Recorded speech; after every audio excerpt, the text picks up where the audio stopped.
And I think the action replay will show that the referee was possibly wrong. And Nick Farr-Jones a bit lucky, Fergus. Yes, I thought he was. Even looking from here, I thought that he lost control of the ball as he went for the line. And it's a fortunate bounce the ball, so to speak, for the overseas side. And perhaps it's going to open up the game now. The game needed a try. And 11 minutes of the match gone. Nick Farr-Jones, 24 on Friday, just well, a little ahead on his birthday celebrations. Watch now. Yeah, I think he'll even would admit after the game that he might have been a bit lucky to have been awarded that one, but it counts. The referee gave it. That's all that matters.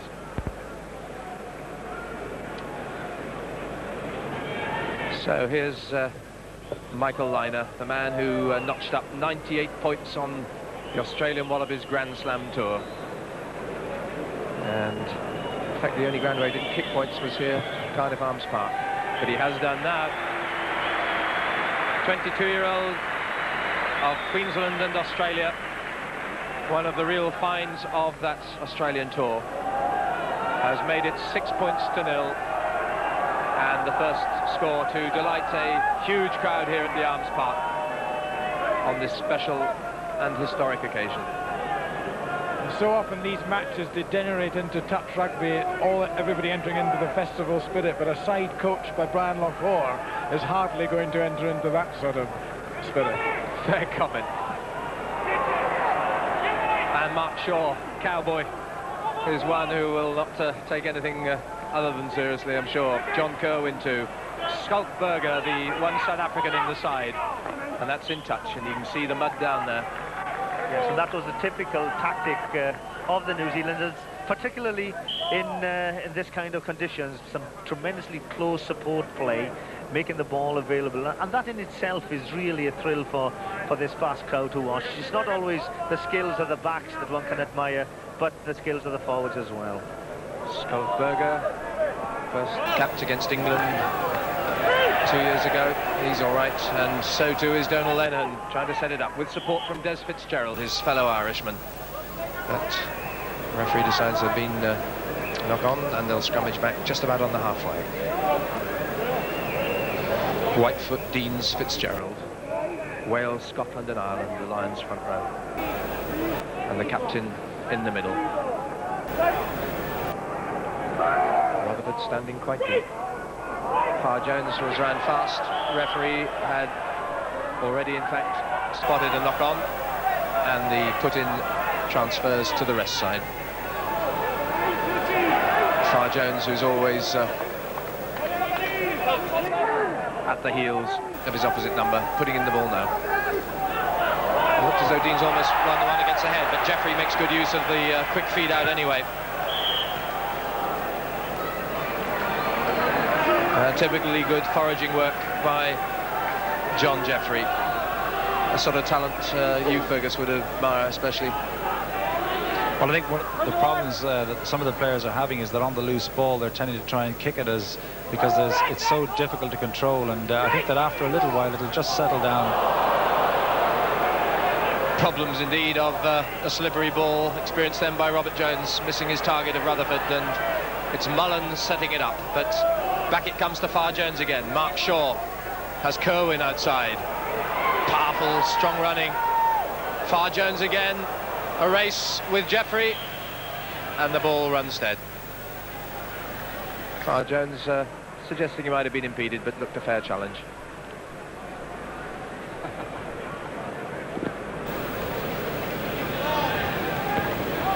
Anyone want to say anything? I can ask Debbie.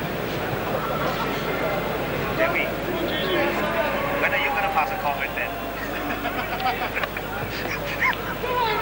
How long have we got? Quarter of an hour played. The rest side again, setting it up that time. Gary Knight of Manawatu in New Zealand. That's Wayne Smith of New Zealand. Lynagh of Australia. Blanco of France. Trying to keep it alive. Looks for support, but Lions poaching it back on their 22. Well, the rain has now ceased, but it's already done its damage. The ball will stay slippery and the surface soft. So just the converted try by the rest side after about 16 minutes play. Jones, this time to fullback Gavin Hastings. A man who can indeed look back on a very happy year of initiation to international rugby, Ian. It didn't start too well, or the end of last year wasn't so promising, the varsity match, when he missed penalty kick after penalty kick. But since then he's equalled the Scottish record twice, top point scorer, and to finish up as a British Lion. He's had a marvellous season, and he's one of those big boys, a bit like JPR. He's just big and strong enough to be as good in defence as he is in attack. Line out just inside the Lions half. And of course both sides perhaps needing the early minutes to settle down. They've had training preparations under the guidance of the Lions, of their coach Mick Doyle, for the rest side Brian Lahore, and they will have, I'm sure, moved mountains in a very short space of time in their practice sessions, which were pretty intensive.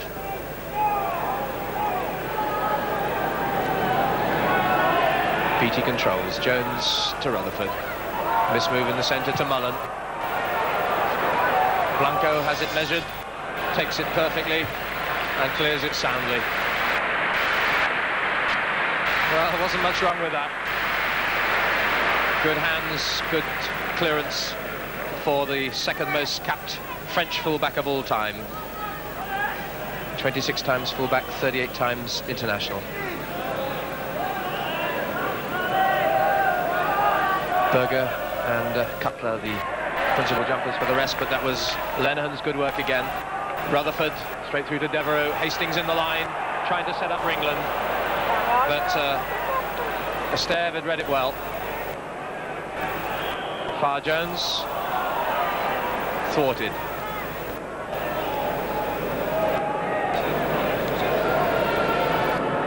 I think the advantage there should have been played, because the ball had come out on the rest side. They had their backs lying a bit flat, as they've actually been lying a bit too flat, perhaps right through the match so far, and that's why they've been hurried into one or two passes. But they had a wonderful chance there, and the whistle went just at the wrong time for them. Andy Slack, who's known all climatic vicissitudes in the British Isles over the years, but I'm sure was hoping as captain of this side for conditions other than we have had in the first quarter of this match. That great Grand Slam Wallaby captain from Australia.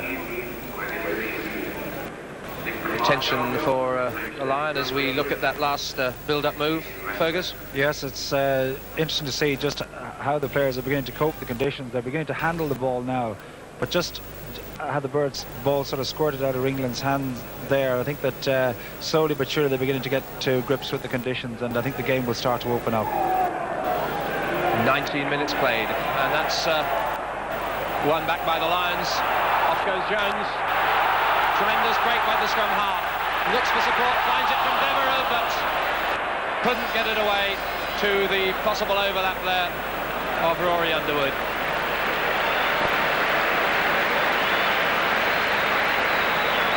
Well, people have wondered all season whether or not Robert Jones can break, and there was a proof of the pudding, wasn't it? Superbly done.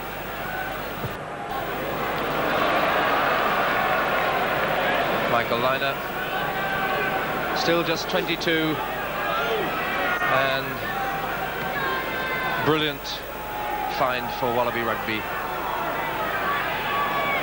First shot in line, Colin Deans calling the move.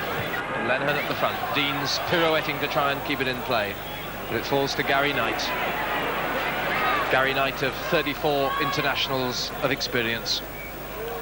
Wayne Smith still in play. Rory Underwood. Well, he's got the ball in possession for once. Hasn't happened too often for him this season, but man as well in Andrew Slack, but he did well to get it through to Devereux. Devereux, the new Welsh hero, and Jones the other. This is Rutherford.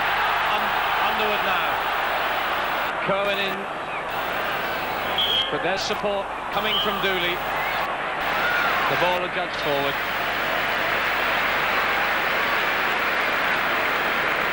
Rory Underwood, good to see him in the action as play again waits for attention to an injury, and this time Wade Dooley.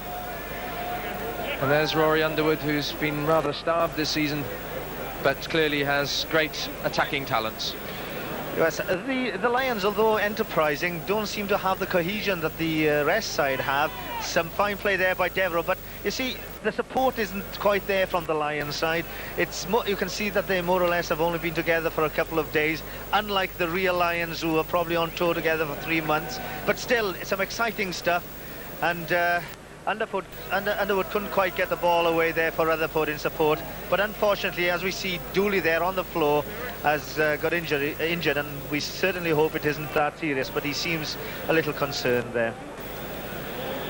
I think it's interesting too that although the rest have shown a lot of lovely touches in attack, when it's come to defence they haven't opted out of that, and the cover there were 4 of them sweeping across to cover that situation.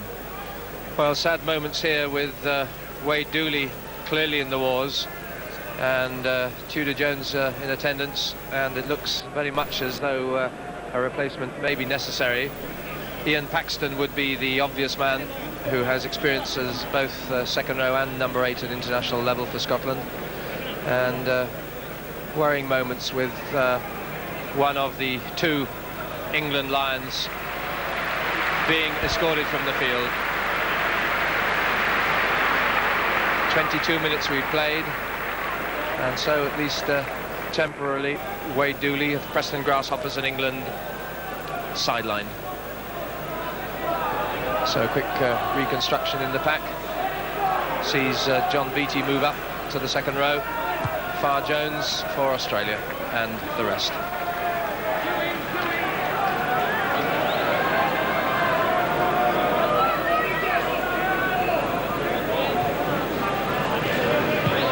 So worries here for the Lions, at least for the moment, reduced to 14 men. Colin Deans, the captain, and one of the 5 previous Lions on display. Difficult ball for Robert Jones, and the Lions offside. Donald Lenihan, one of those previous Lions of 83, came out eventually as a replacement. And below me, Ian Paxton warming up, ready to come on as likely replacement for Wade Dooley. There he is, number 21.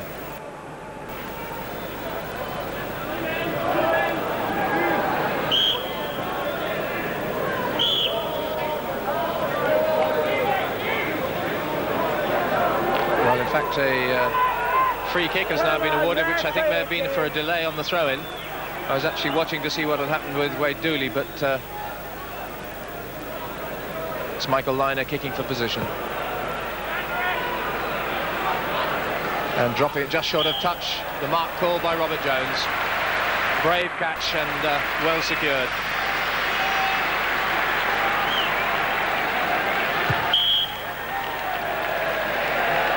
And the rest not going back the distance, and it looks very much as though Wade Dooley is going to be fit to resume, which is good news all round.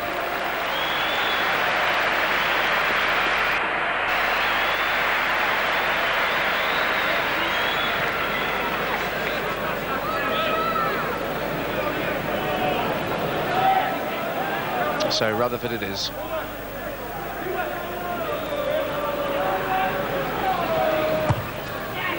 A former British Isles Test player, came on as a centre on the tour of New Zealand in '83 with tremendous success that included a try in that match.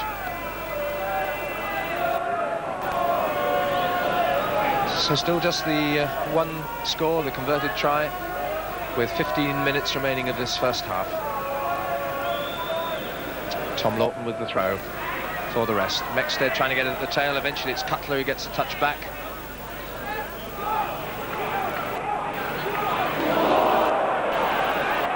And already a flag has been raised on this side for a boot going in over the top, which was against the rest side. Play continues. The referee's attention will have to be drawn despite what happens now. Robert Jones virtually under his own post. Hastings trying to run it out of defence and collared. Gary Knight took him down.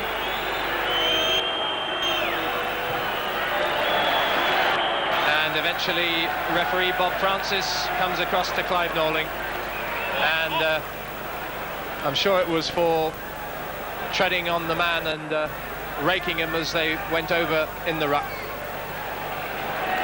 Yes, and of course Clive Rowlands has got his eyes everywhere when he's refereeing, but of course when he's only got the duties of the test judge to do, there was no way in which he was going to miss that incident.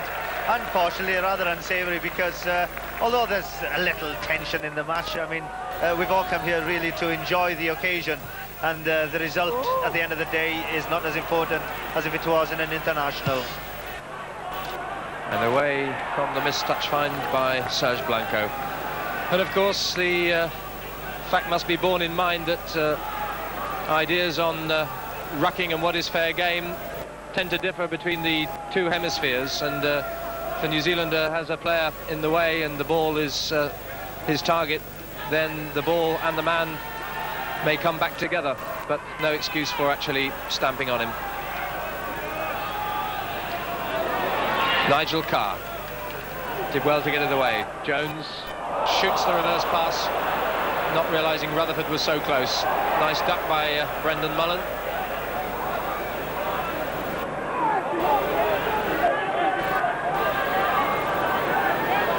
Jones again, Rutherford. Blanco covering. Bounced nicely for him, but stopped in his tracks very well by Devereux.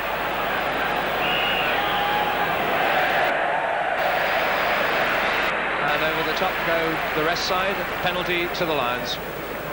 That little mistake by Robert Jones, they were so typical of this type of game, isn't it? You know, he really wants to keep it going. At the same time, I'm sure that had it been an international match, he would have put the ball dead. And really, Fergus, it's a wing forward's paradise. You'd enjoy to play here. People wanting to move the ball, and the ball is difficult to move.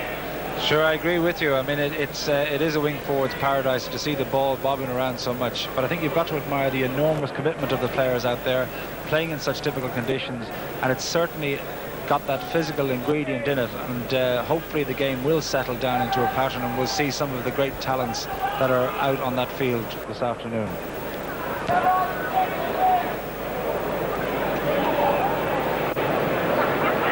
So Gavin Hastings with a chance of first points for the Lions. It's a superb kick. How unlucky.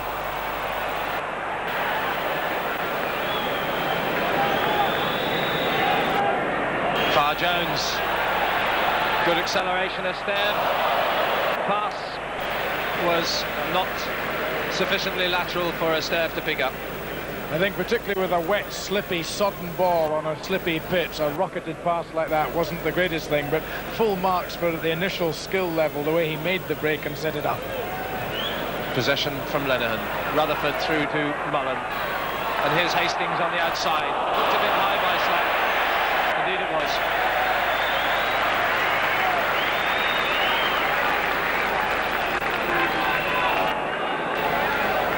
Yes, this was Gavin Hastings. Yes, it looks rather innocuous, but of course the laws as they stand now, referees have to blow up for those high tackles, and I'm sure there was no intention of dangerous play on Slack's behalf. The referee's decision was correct on that occasion. And while Gavin Hastings prepares for the penalty goal, again Wade Dooley is receiving attention and has decided, I think, that he can take no further part. Very generous applause for this new line. One of only two from England on the field, to be replaced by Ian Paxton, a former Lion of '83 who played in all 4 tests in New Zealand. And there, number 21, Ian Paxton, Selkirk and Scotland, who will slot in without any trouble at all. But now can Gavin Hastings slot the goal? 52 points in the championship, Scotland's point scoring record holder twice over this season. Lions needing points and getting them.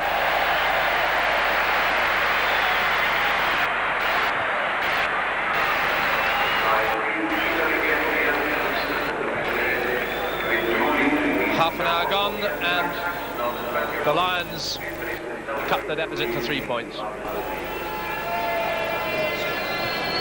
I think the referee was quite right. There have been 2 or 3 near high tackles, and I think that he had to eventually pull up, but it just shows the intensity of feeling and commitment amongst the players.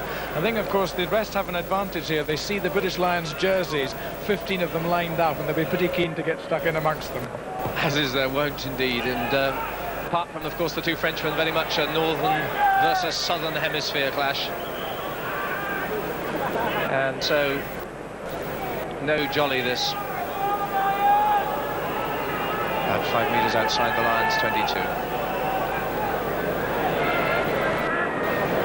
So, Cutler in the middle, getting up highest.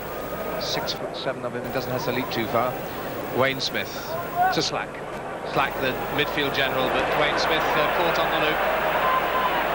Poideman digs it out. That's his great skill. Well, one of them. Farr Jones, liner, Blanco. Difficult pass, way down his ankle level.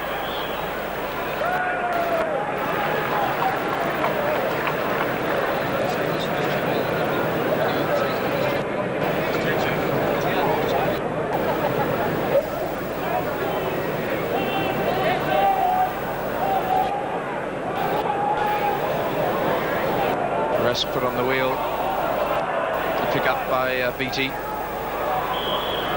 and I think a knock-in on or two in there.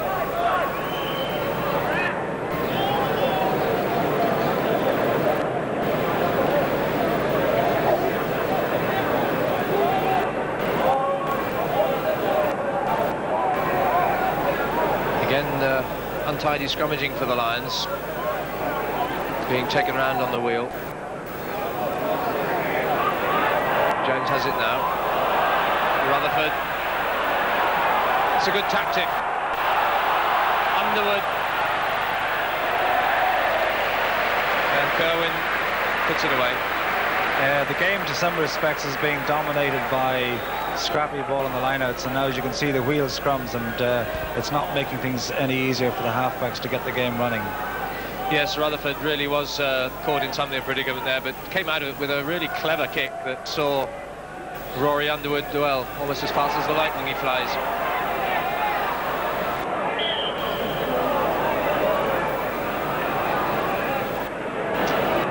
Scrummage again, just about 10 metres outside the rest, 22.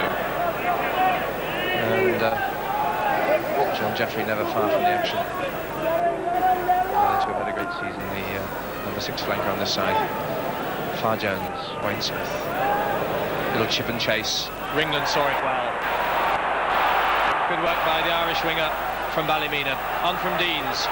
Through from Des Fitzgerald. Whitefoot to Underwood. Clever attempt inside pass to pick up by Robert Jones. Paxton. Surely BT. Brilliant score.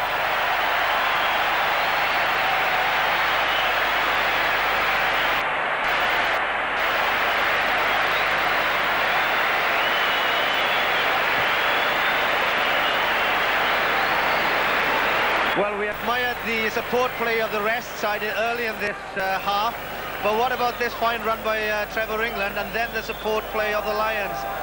Even Jeff Whitefoot's in on the action here, but really watch this pick-up by Robert Jones now. Fabulous, isn't it? And then again some more support play from his captain. Really an excellent try, and BT is the scorer. Well, we better have a Scottish view of that one, I think, Ian Robertson. Well, there were 2 or 3 Scots in it. There was Paxton, Deans and the scorer BT, but there England with the strength to go through the first 2 tackles, and then that was the Whitefoot and inside, and a very, very good pick-up by Jones, and then 2 Scots in support to get the try in the corner. Well, really superb handling, and rounded off by BT. Hastings misses the conversion attempt, but the Lions take the lead by a single point, 7-6, with about 6 minutes of this first half remaining. Well, you were talking about difficult conditions, Fergus, and certainly they made light of them then. Well, it's always a bold thing when an out-half chips the ball inside his own 22-metre line, and I think the attempt was boldly punished there by the Lions. Splendid try, and that surely will lift the game. It certainly lifted the atmosphere. Esteve. Farr Jones kick, just dropping short of the Lions goal line. And Hastings thumps it away. Gavin Hastings, from Cambridge University, captain London Scottish and Scotland, with now 6 Scots on the field.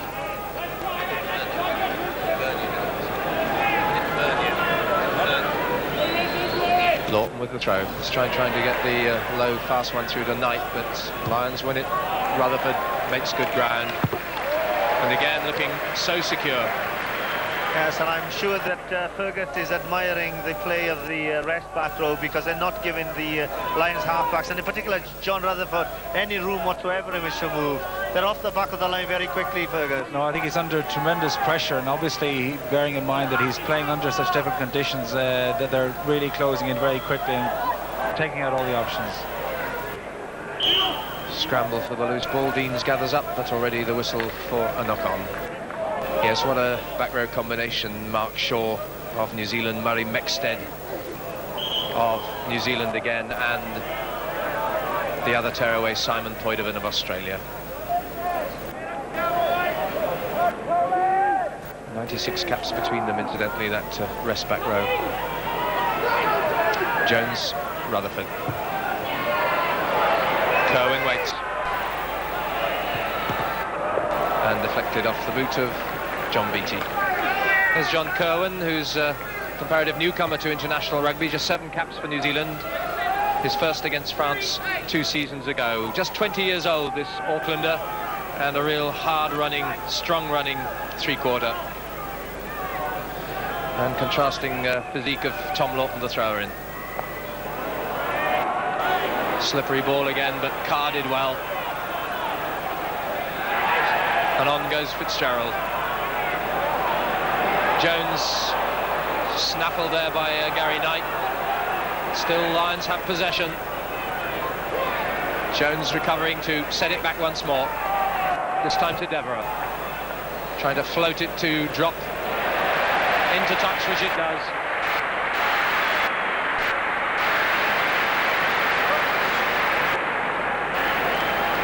John Devereux, just 4 caps, and what a debut season for Wales it's been for him.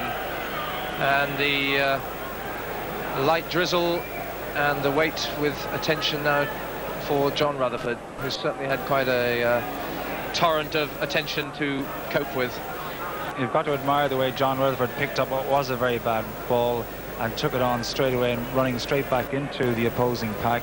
And obviously he's taken a knock on the way, but he managed to secure possession to win the second phase from what was undoubtedly a very bad ball.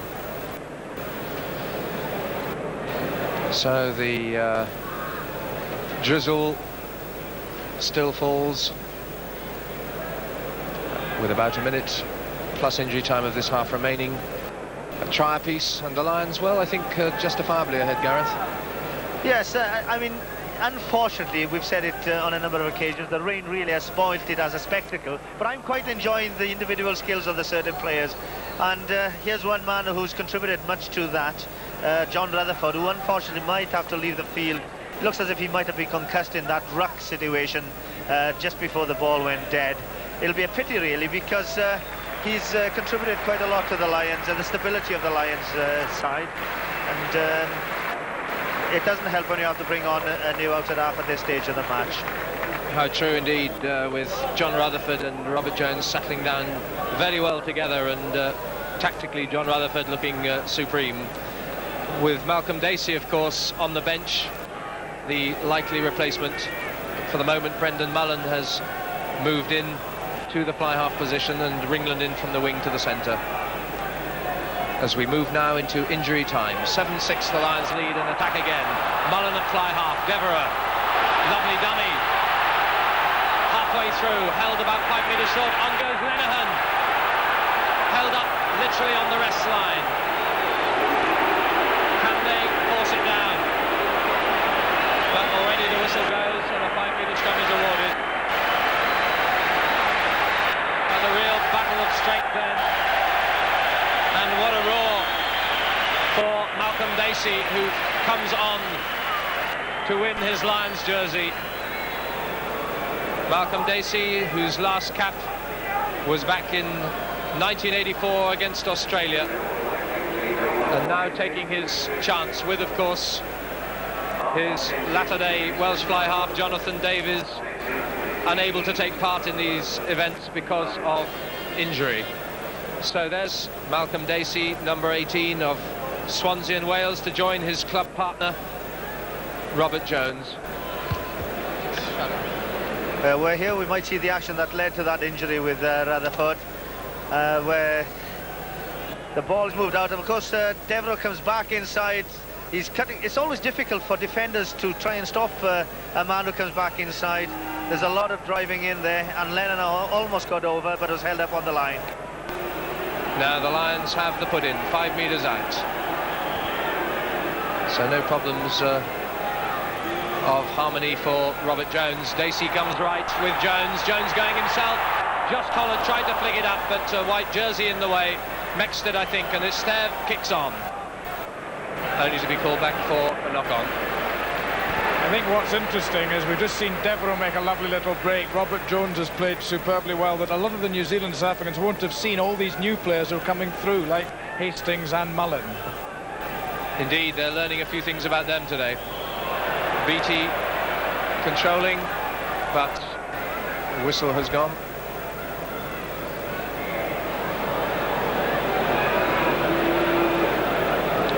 So put into Far Jones. Players finding difficult at times to keep on their feet, but Wayne Smith, no mistake. As I said, in cracking form, although he's been talking about an impending retirement, I think he may have shelved that, particularly in the light of his magnificent displays with the New Zealand 7 that won both in Sydney and Hong Kong.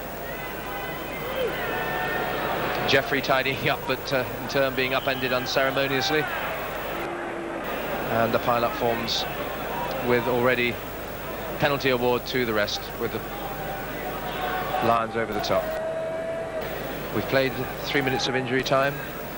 As we approach half-time, Nigel, it's nice to see that the players are beginning to settle down and find their hands and feet, and I think it augurs well for the second half of the game. And I think, yes, having the shock in a sense of running out to totally different conditions from those which greeted them when they came out for the presentation and the team photographs, not more than a few minutes before that.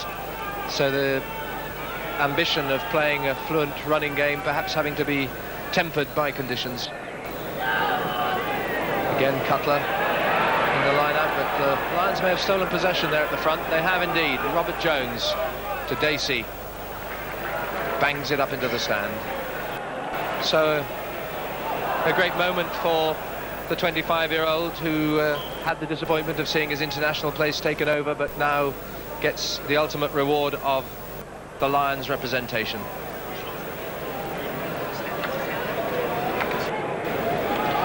And of course, Dacey there as fly half today, but centre, three-quarter in Wales plans at the moment.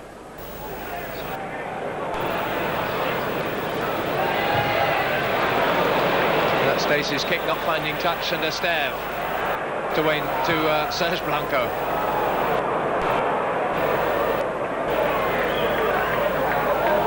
And Jones, little touch of confidence. Serge Blanco, not his ideal conditions, I'm sure.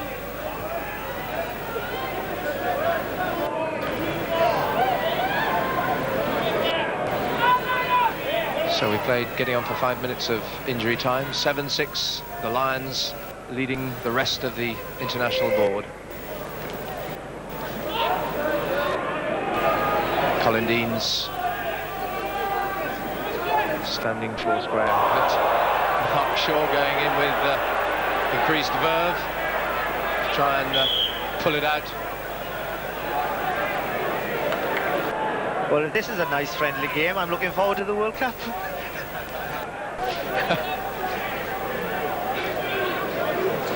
Occasion not to be taken too lightly on the field, so it would appear. Far Jones, Wayne Smith missed both the Australian centres, and that allows Ringland and Devereux to pour through. Nigel Carr trying to rescue it back. But Far Jones did well. Liner.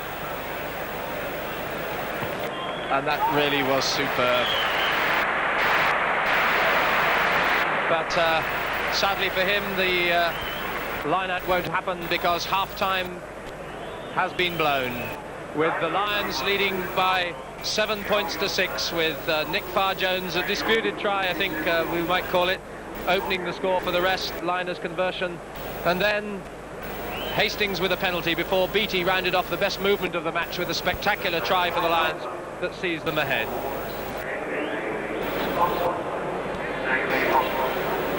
Well, perhaps if I can come to you first, Fergus Slattery, let's have some words about the Lions, the best of British on display, and are you satisfied with what you've seen from them? Well, I think they've made the most of the conditions out there. They've certainly come out with more determination than the rest side. I think that they found it a little bit harder to put it together, certainly in the earlier stages of the game, because they are playing against very formidable opponents. And as I said just a few moments ago, I really believe that the second half is going to be twice as good as the first 40 minutes of this game.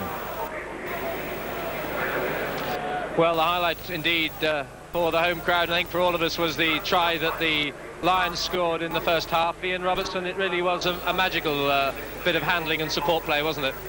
Yes, when you consider how wet and difficult the conditions are, the ball and underground conditions, that they held their feet, the support play was there, and the quick little short passes amongst front row forwards there and lock forwards set it up. And in fact, it was a very well conceived try. That was a lovely overhead flick pass behind the back there by Underwood, and then we saw the further support play. There's Paxton, who's come on, a good back row man, and lock forward, and Beattie over to take the ball. But it was again very good support play, and it was well deserved. And I think the skill level of the match has been very high considering the conditions. The backs, I think, should stand a little bit deeper, Gareth, and give themselves a little more room perhaps. Yes, I would agree with you about the skill factor. It's absolutely thrilled me to see the close support play of the rest forwards, and indeed the support play of the Lions as far as that's concerned. Unfortunately, we won't see the enterprising back play that we've all come to see, but with people like Serge Blanco there just failing to get the touchdown. But we've seen some tremendous sniping runs from Nick Farr-Jones, and of course Slack and Liner have showed up. But it isn't the type of day that we'll see seven-a-side type rugby, but indeed with 30 of probably the best players in the world on view, we really have our values worth. Indeed we are, and a thrilling second half to look forward to now, with just 1 point between the sides. Bob Francis of Waira-Rappabush, the 43-year-old, who's of course refereed in our home championship, blows to start the second half. Liner with the kick. And straight to Robert Jones, who's well, really looking like an accomplished international scrum half now, Gareth. Yes, every game is going to make him that much more aware of international rugby, and one's delighted to see the progress that's come along this year with him, and he's really settled into this as if he was born to it. Big Scott Berger was the man waiting as Lawton throws, but it's well won by Lenihan. Dacey dropping it just short of the commentary box. But did you notice there was only the two halfbacks who put their hands out for it? Slattery knew all the time that it was going into touch. So Tom Lawton with the throw, the Grand Slam Wallaby hooker, and there Gary Knight at the front, Rodriguez rather waiting at the front. Pumped up by Jones, Esteve. Those tricky runners who can change direction inside a telephone kiosk, but no way he was going to emerge through that on the halfway line. There's the Narbonne Express, as he's nicknamed, who played just the two internationals this season, Ireland and Scotland. Knight, Lawton, Rodriguez. Topo, who we've seen little of, but then he always was a bit of a mole, the former Argentine and now Australian Wallaby prop in the thick of things. Jones in the thick too, with Shaw piling through. Support from Poideman, he set that up. Wayne Smith finds Deans in close attendance.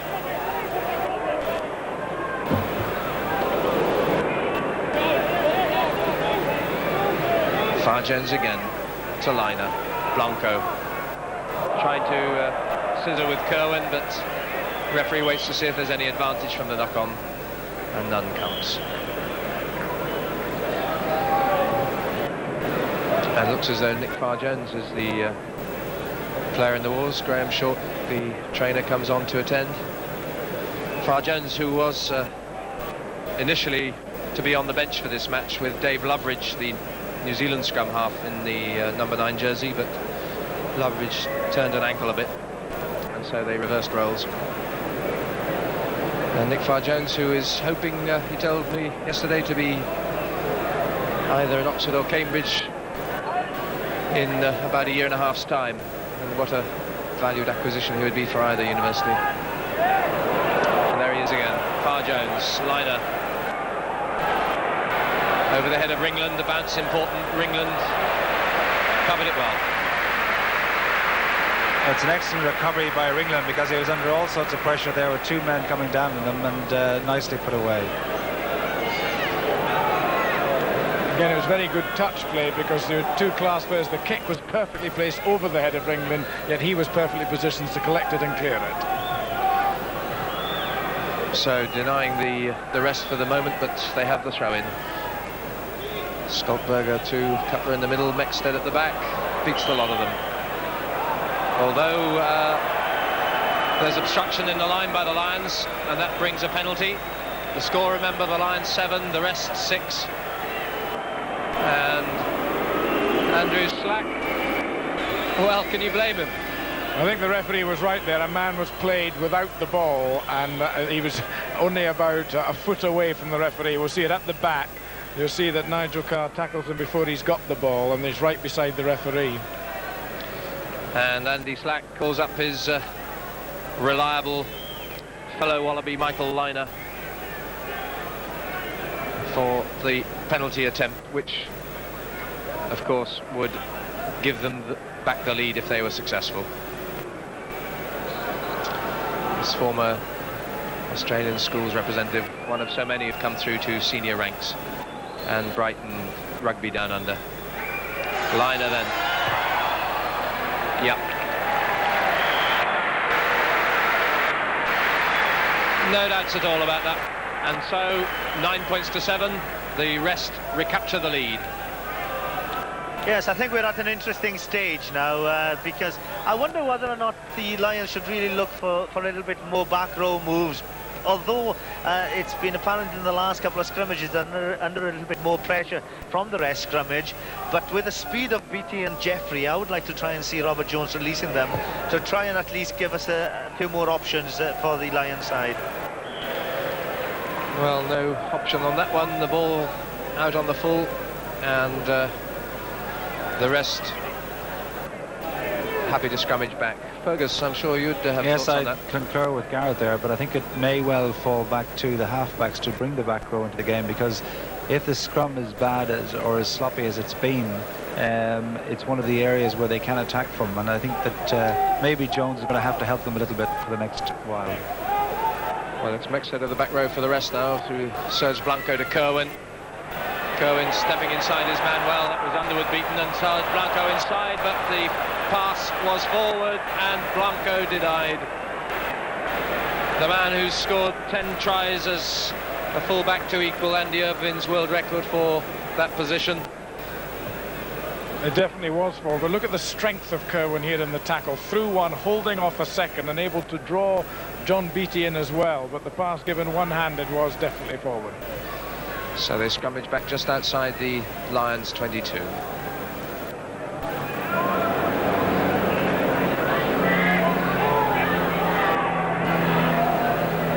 Dacey.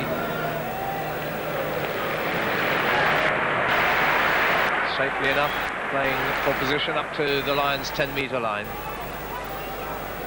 So the Lions with a proud record of celebration matches.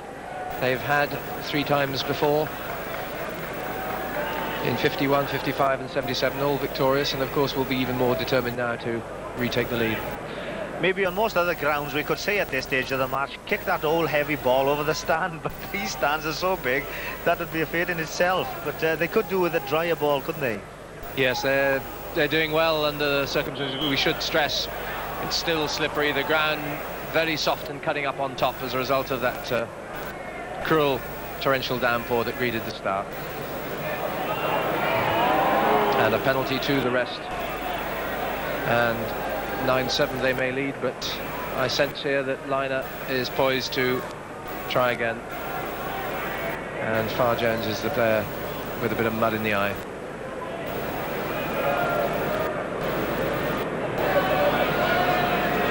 The Lions need to tighten up the game just a little bit, because in the last 5 or 10 minutes they've just been drifting a little bit out of it, and I think they need to get better set-piece ball to bring themselves back in. So this could put them 5 points adrift if Line is successful.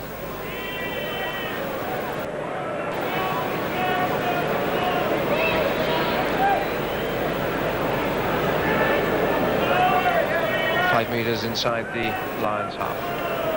22-year-old Michael Liner, head onto the post. Plenty of weight, but drifting left and missing the left hand upright. So it stays 9 points to 7.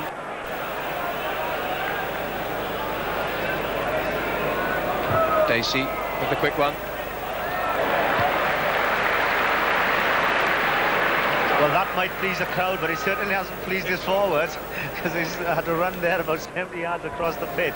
And in these heavy conditions, I don't suppose they think it's funny. But still, fair play to Malcolm, showing a little bit of enterprise. I suppose what he's trying to do is get the Lions into the game at the moment. Mexted with the chip through, but it falls for Underwood. Passes it neatly to Gavin Hastings. Liner underneath it. Blanco looming. There he is. There's that long stride. Well, a touch too clever for himself that time. I think the show of the ball, a bar of soap just eluding his grasp as he hoped to put it back inside. I don't know if Blanco can lip read, but I think Esteve was expecting the ball then.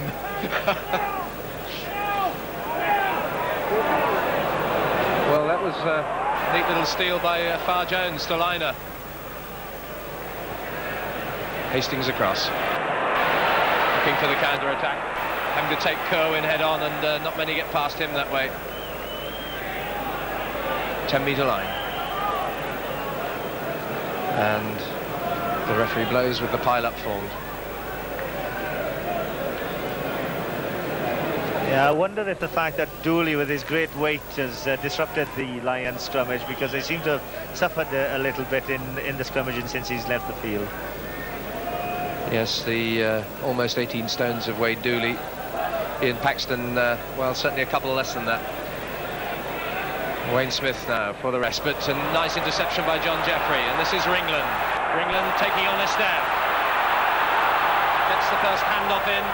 Tries to find Devereux inside. Jeffrey it is covering again.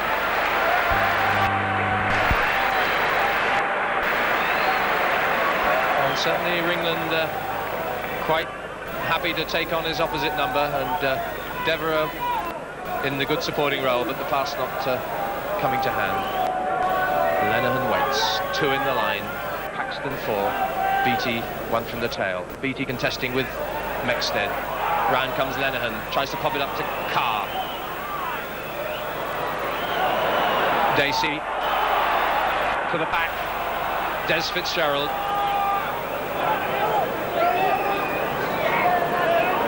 Now Liner. Inside Jeffrey. Too strong.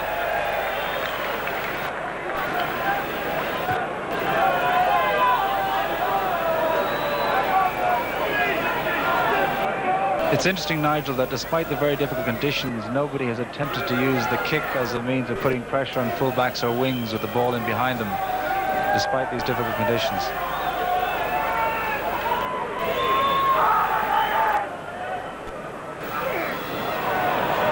Lenihan did well. Dacey, Brendan Mullen, Carr on his elbow.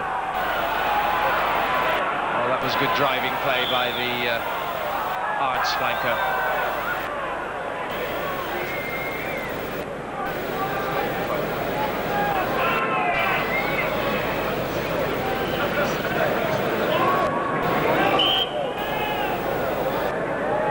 Mark Shaw shrugging off the intended attentions of the trainer.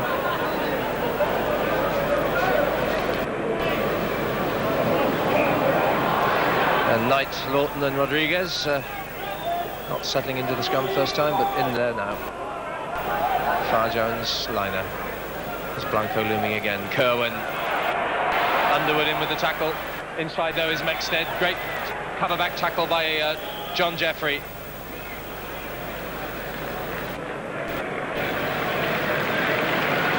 There's the blonde shock of John Jeffrey, Kelso and Scotland. Memorable season for him. So we're 13 minutes into the second half. 9-7, the rest side of New Zealand, Australia, South Africa and France lead the four home unions combination in the colours of the British Lions. Or strictly correctly, should one say the British and Irish Lions.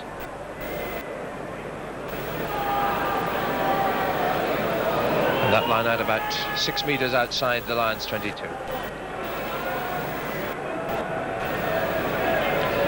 Number 5 there. Skolkberger waits with the throw from Lawton. Farr Jones, Wayne Smith, liner. But all rather pedestrian and stationary in the receipt of the pass. Referee Francis blows quickly with the pile-up formed and attacking side put in.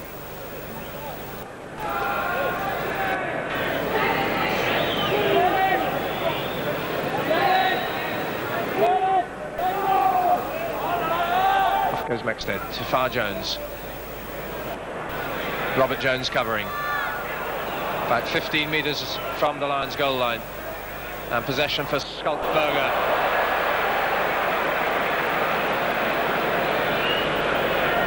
And that was Mexted through his legs. Farr Jones saw the gap, but was quickly sealed by Dacey coming in sharply.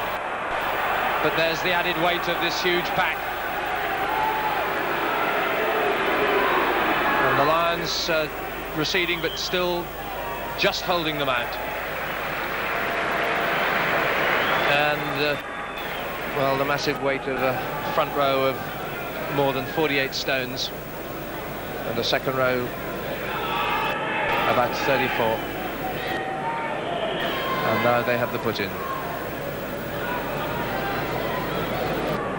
It'll be interesting to see, Nigel, how well the rest pack do, because they seem to have been getting slowly but surely on top in this 5-yard scrum on their own ball. Still held up, the ball not in, or rather the scrummage still screwing about.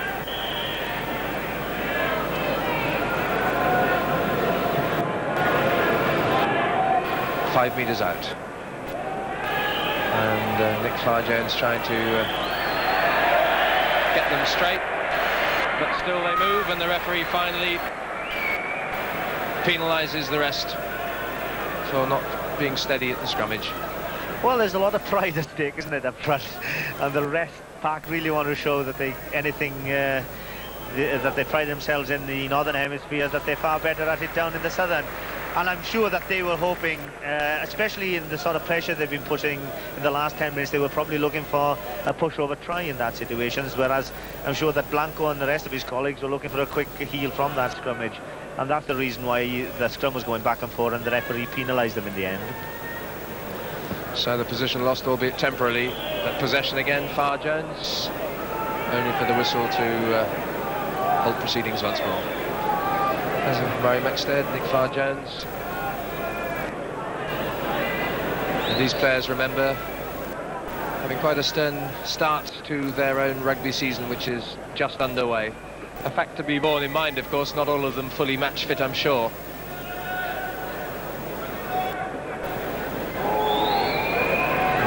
The end of a hard season for them. And now they run it. Ringland inside, Stev covers back, but floating outside is Hastings. Brendan Mullin couldn't quite cling to it. No knock on, and Carr takes it on. But in fact it has been given as a knock on. And a bit of excitement to bring the crowd support A very good break and good support play on the outside by Gavin Hastings. His team got with him on the inside, but that pass didn't quite get carried forward, and it was knocked on before it hit the ground. So the line out, and the crowd beginning to get behind the Lions. They still trail by 2 points. Deans calls the two-man, Lenihan and John Beattie. Lenihan unmarked, totally out-thought Cutler on that one, inside to Deans. It landed in his face, which was a pity. The chance was on then.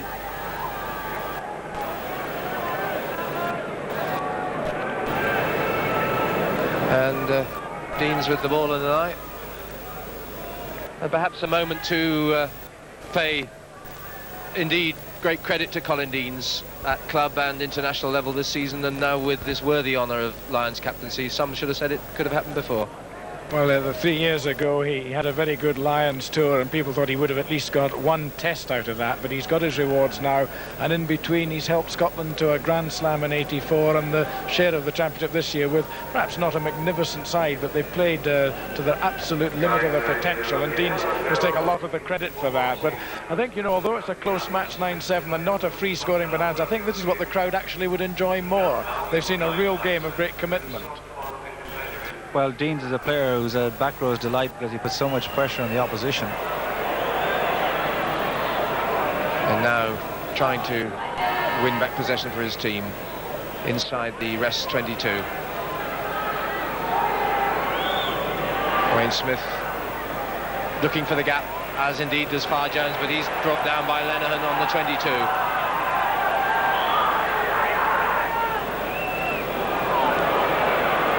So a lot of cut and thrust at close quarters, no one breaching the defence. No, and I think the proof of how hard it is the number of these type of injuries we've had. The commitment is absolutely 100%. Lenihan, it seems, is on the floor here again. There's such a close battle going on. There's very little running outside, as we've seen. But the commitment up front is as hard and as difficult as if it would be in a test match abroad, Fergus. Absolutely. I mean, there's no doubt about it. The commitment is there from both sides, and the competitive instinct is, I think, in all 30 players out there, and it has been from the start of the game. The conditions have interfered somewhat. The back rows are very much involved in spoiling and knocking down players, and one just hopes that maybe in the latter quarter of the game we may get a few run-in tries. Of course, with the scoreline so close at 9 points to 7 in the rest's favour and 20 minutes to go, well, there's no one going to be cutting loose and taking too many risks at this stage. Liner with the clearance kick, quite superb.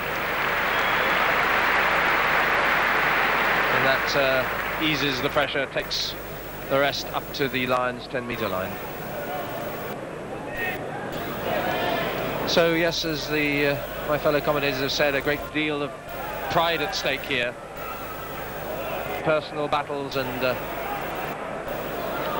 in that sense, no quarter given or asked. Liner cuts back inside to the support of the pack. Far Jones, Wayne Smith, Kerwin. There's that strong running again, and look at that switch of direction in quick succession 3 times, off the right and then the left feet. Still they have possession.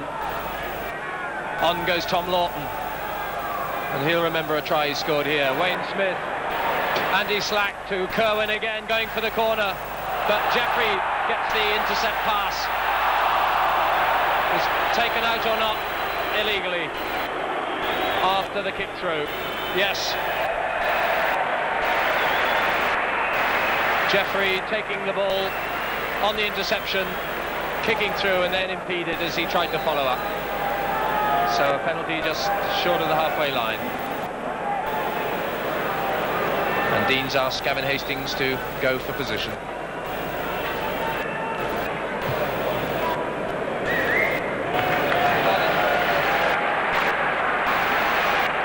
The interception there as it was coming inside, had Jeffrey not taken it, Slack would have, but the late tackle by Wayne Smith was quite rightly penalised where the ball landed, which was up near halfway, and suddenly from their own goal line the Lions are now on the attack. So can Lenihan poach one here? Certainly been the principal winner of line-out ball. And it's Norton's throw for the rest. And in fact, the rest relying on the back row effort there.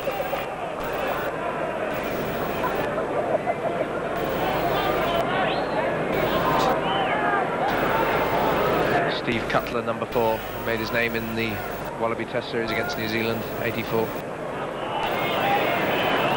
He's setting it up. Off goes Mexted. Haven't seen so much of him today, but that's in character. A real hard man. Ball loose again, and Kerwin through a maze almost of red jerseys. And possession once more. Good support. Rodriguez it was driving on.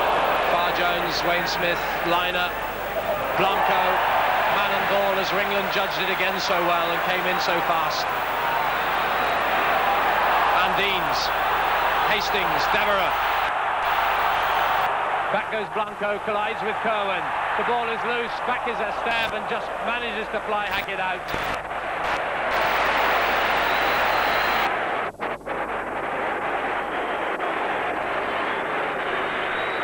Well, some great play from both sides, but the man who's really caught my eye in the last 10 minutes or so is Kerwin from New Zealand, in attack and there in defence. I mean, he's been absolutely outstanding, and we can now see why New Zealand have raved about this man. Yes, an amazing find from Auckland, this 20-year-old. Kerwin's runs on the right wing have been devastating, and it's unfortunate that he should get clipped here with Serge Blanco coming back in defence, and obviously neither player seeing each other, and hopefully he'll be back on his feet.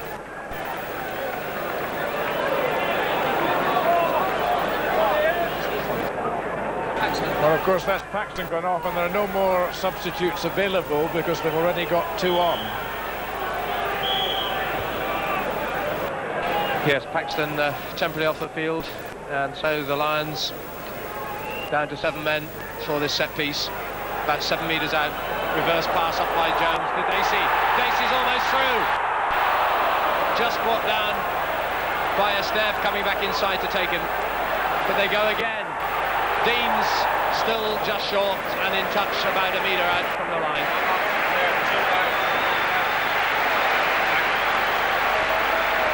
Colin Deans, the 30-year-old of Hawick and Scotland, and Lions captain, desperately bidding to pull this one back in the last 15 minutes. 9-7 the Lions trail, and the throw-in just about a metre from the rest goal line.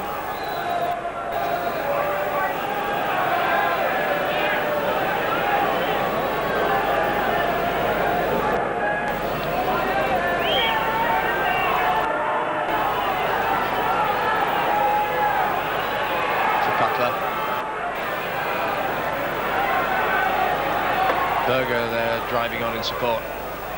This weighty Springbok, but somehow Deans managed to get possession. Knock on given. I thought the referee might have missed it for a moment, but it happened after Deans got the feedback. Somehow stole it away.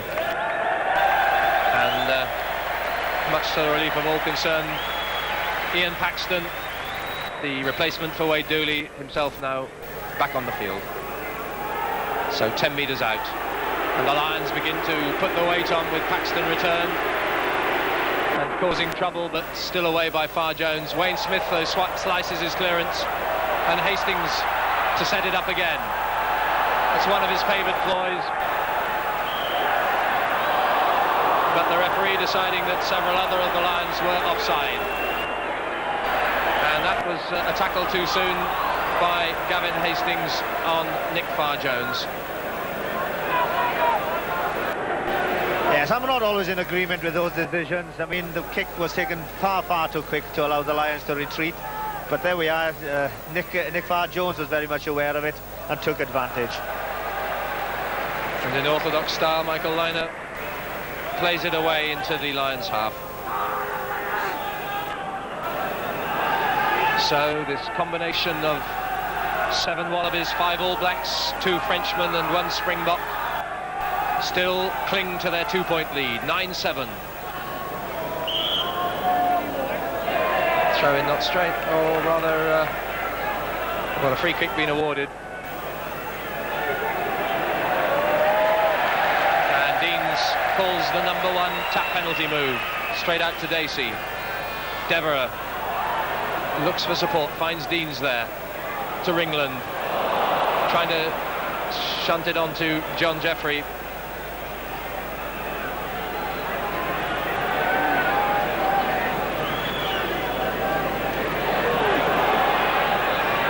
Jones, Beattie, the Lions try scorer. Back to Jones again. And Liner saw that one coming and went for the interception. But the referee, in fact, had been playing advantage for an earlier knock-on by the rest and calls them back for the scrummage, about 8 metres outside the Lions 22.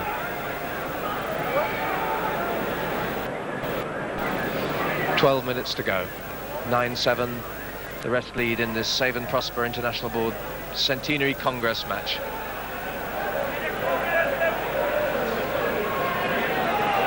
Dacey to Underwood.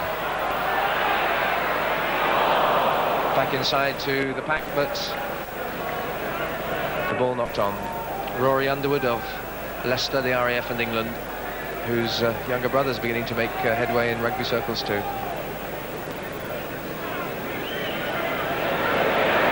Mexted held still just outside the 22. Another flag raised by Clive Rowlands to indicate some sort of violence. Foul play. Slack chips it onto Esteve. Underwood in with the tackle. Superb tackle it was too. And finally touch. But the referee, Bob Francis, has overruled the touch judge on the far side, Clive Rowlands.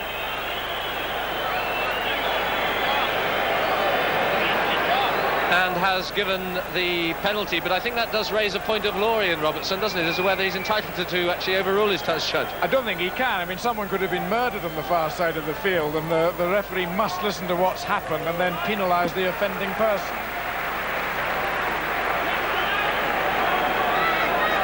Well, Bob Francis, the sole arbiter of law on this occasion, but in fact, does he have an additional responsibility? It's one that I'm sure will be raised at referees' meetings here on.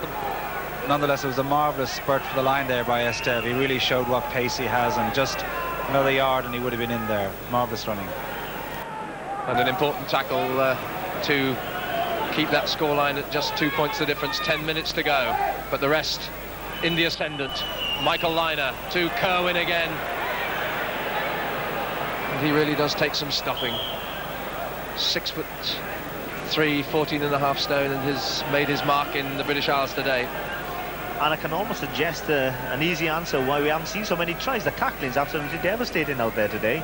Both sides of backs really on top of the game. And of course, when the Australians were here, very few people got past Slack and Liner. And it's a save today. Or anybody else in their side. Yeah, superb tackling. And of course, the commitment that's come with this game. Not typical of, well, so many exhibition matches that we've seen before. In a different spirit. Clean and fair, albeit. So 9 minutes. 9-7. Mexted, Far Jones, little dummy pass. Plucked out of the air by Underwood. Inside to John Jeffrey.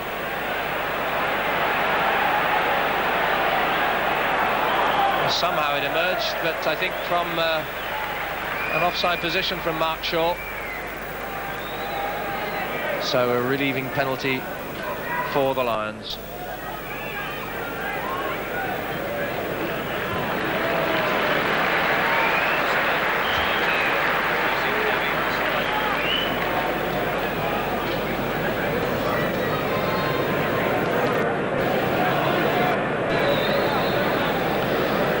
Enrique Rodriguez in the wars, the former Argentine who played 15 times for the Argentine before emigrating to Australia and thereafter becoming a regular member of that front row union with 12 caps, and of course here is a very popular member of the Grand Slam Wallaby Tour. Well, the Lions now, Nigel, obviously have got to try and pull something out of the hat, and I think they've got so much time left. I think they realise that they've got to try everything that they possibly have in their repertoire. 7.5 minutes remaining for the Lions to pull this one back.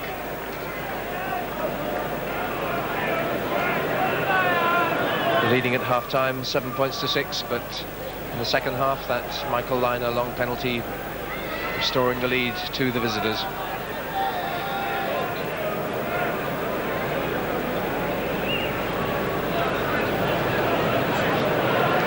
Wayne Smith, Lynagh, Andrew Slack, Serge Blanco to Esteve. Always seems to have a bit of trouble with his hands, but finds a good pass to Blanco. Inside there is Simon Poidevin. Surely no one will stop him. And that could be the clincher. And one of the stars of world back row play in recent years, Simon Poidevin, appropriately the man to score it. You may recall his try against England in the '84 Grand Slam, and that, well, superb support play, and the Frenchman it was who made it on the outside. And this is as good a try as you'll see. Orthodox movement along the line. Now Esteve is a fast man, but watch the injection of pace. Well, some great juggling there, but watch the injection of pace here by Blanco. Now it's that pace which takes him away from the cover defence, and the support play of the inevitable Poidevin, a first-class wing forward, doing his job. A well-deserved try. Ploughing his furrow down the middle, and Poidevin rewarded despite the brave efforts of Robert Jones. Lynagh, spot on target. 15 points to 7, and that gap now will take an awful lot of bridging. Well, they've got to score at least twice now, and this is the try that came out. And I really think that it's Esteve that really adds the initial bit of break to the cover, the juggle that sometimes upsets covering players, and then Blanco blasting through, and perhaps a suggestion of a forward pass here to Poidevin, but nonetheless the whole thing was very well set up.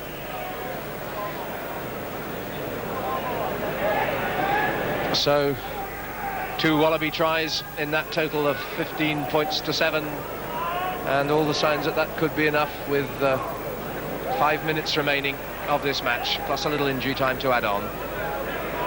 And now the confidence comes in, and Blanco again, his French partner Patrick Esteve, but held this time by Gavin Hastings. Dean's in, and the fire and the fury and the effort still coming in from the Lions. Far Jones though, Wayne Smith, Serge Blanco, and getting indeed the Lions' share of possession now, the rest side. Underwood, Jeffrey of Scotland, Paxton of Scotland, Dacey of Wales, but almost impossible to extricate himself from that situation.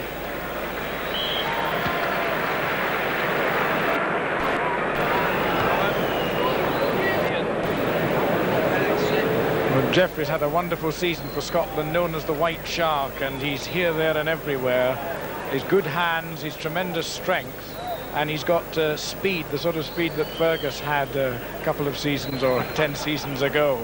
And there he's in the move, and note how he's already chasing just at the top of the picture, and he's back in again, and as soon as the ball's to ground, he's the man who goes to help Colin Deans and sets it up. So he was in the move actually 3 times, and that's the sort of work rate that makes a wing forward very popular with the rest of his team. The hold-up is for attention to Brendan Mullen, but he's all right. But it's possession that's critical now for the Lions. Deans, that anxious furrowed brow, the captain of the Lions, so anxious that this should be a victory day. But it's possession for the Overseas Union side. Wayne Smith popping it up, Lynagh coming through fast, Devereux to the rescue. Dean's trying to act the scrum half role, but white jersey's in the way.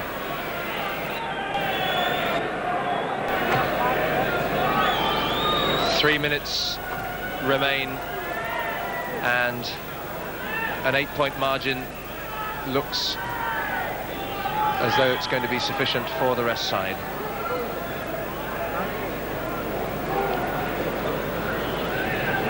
front of the Lions post, about 10 metres out. Off the deck from Dacey, trying to keep it alive, but straight into the arms of Wayne Smith. But he followed his kick up well, and the Lions have won back possession, or had done momentarily. The ball thrown forward and advantage being played here. Liner carving his way through, enveloped by Devereux in uncompromising fashion. But possession once more. Cutler this time, slack. Wayne Smith. Mullen covering.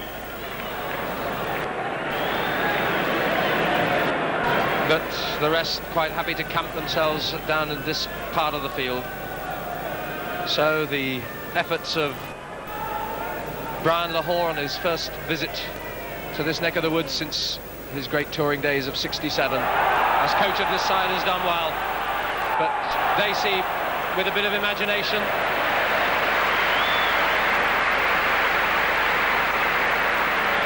to keep last gasp hopes alive. And 40,000 here on this historic occasion to celebrate the coming together of the whole world of rugby as the International Board, 8 nations representation, plus altogether 54 countries from every corner of the earth in a celebration of this great game.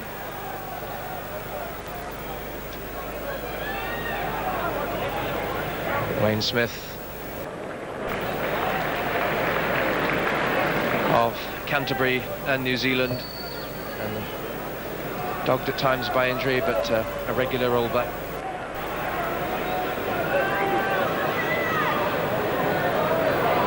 About a minute plus injury time to go. I think Wayne Smith will have appreciated the service from Nick Farr-Jones. Behind 2 scratch packs, both scrum halves have done incredibly well at getting the ball away pretty accurately right through, and Farr-Jones had a marvellous match. Yes, totally new combinations. Jones, Farr-Jones and Wayne Smith. Wallaby and All Black there together.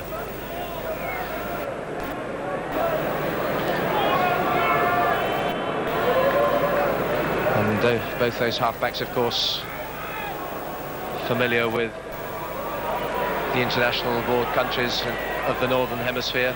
Wayne Smith, test player against the Lions in '83 in 2 tests. Farr-Jones all 4 in the Grand Slam. But can the Lions pull something out of the hat? No knock on. Underwood in from the left. Hastings unable to cling. Referee plays advantage for a knock on. And none accrues. Well, I think the Lions are going to have to pull more than rabbits out of the hat if they're going to pull this game out, but it looks almost certainly now as though time has run out for them.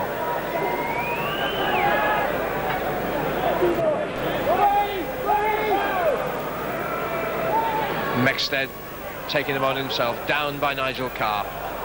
Beattie unable to cling to. Dacey picks up and again gets away. He's looked so lively since he came on. Driven on by Beattie, now by Paxton. Carr to Jeffrey. Ringland had to wait to collect. Still gathered in well, still stays on his feet, makes it available once more. Jones sees the gap. Through the tunnel like lightning, but the pass from Fitzgerald to the hands of Andy Slack, and he's offside. And they'll call for the tap penalty here. Colin Dean's finger raised. 8 points adrift. Too late to go for the penalty, surely. At goal, so they run it. A minute and a half of injury time already played. 15-7, the rest lead. Dacey. Set up again though by Deans. Lenihan strong.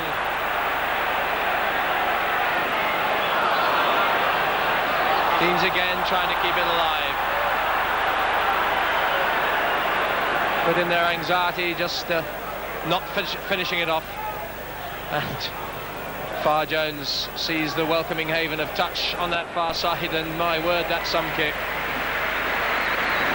What an accomplished scrum half that we enjoyed so greatly on his previous tour, and showing all those skills again.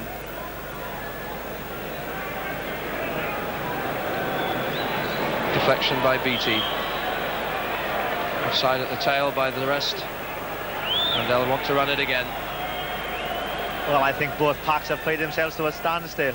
No doubt, as far as the rest pack was concerned, Nick Farr-Jones did the right thing and kicked that as far as he could. But really, it's been a very hard and compromising match. The conditions haven't helped, and that's why both sides are absolutely shattered at the moment. A real contest indeed, and not over yet as far as Robert Jones is concerned, nor Colin Dean's there. Trying to lift his side in these dying moments. Dacey looking the live wire yet again, and not wanting that to go into touch, but finding it just outside the 22.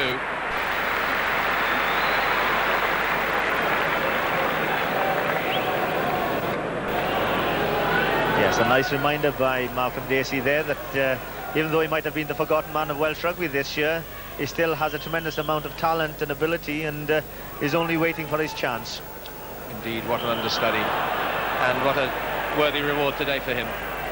The free kick to the Lions, and they'll want to spin it again. A try would round it off in style. Dacey, Mullen, Devereux, Carr, Hastings puts in the injection of pace. Jeffrey to Ringland, can he make it? He could have got a touchdown there with that hand turned inside, but the referee says no, and has given the 5-metre scrum. Yes, for a moment I thought Trevor England had done the impossible, and once he was being thrown into touch, had actually grounded the ball, but he must have been short of the line. Scrummage 5. Lions put on the weight. Beattie with it at his feet.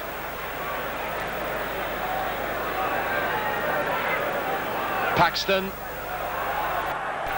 Still those tantalising couple of metres short. And denied again, but given the scrummage, put in once more.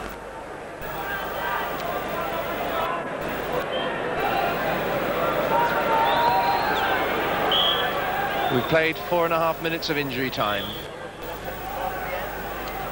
and 15 points to 7. The rest still lead.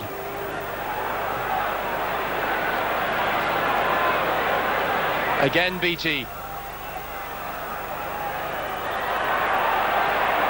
but stolen by Gary Knight, and they'll not let them off the loose. And indeed the final whistle goes at the end of this celebration of 100 years of the International Rugby Football Board, when the rest of the world in the shape of Australia, New Zealand, France and South Africa came together against the British Lions team of the 4 homes unions to win in a fascinating contest, and contest indeed it was from start to finish, with no pure exhibition this, but a real contest which will bring disappointment for the Lions, but great celebration of a memorable occasion, and of course to be repeated on Saturday, when France changed their allegiance to the 4 home countries for the 5 nations against Australia, New Zealand and South Africa at Twickenham on Saturday. But for now, on this historic occasion, goodbye from Gareth Edwards, Fergus Lattery, Ian Robertson and myself on this centenary celebration at Cardiff Arms Park.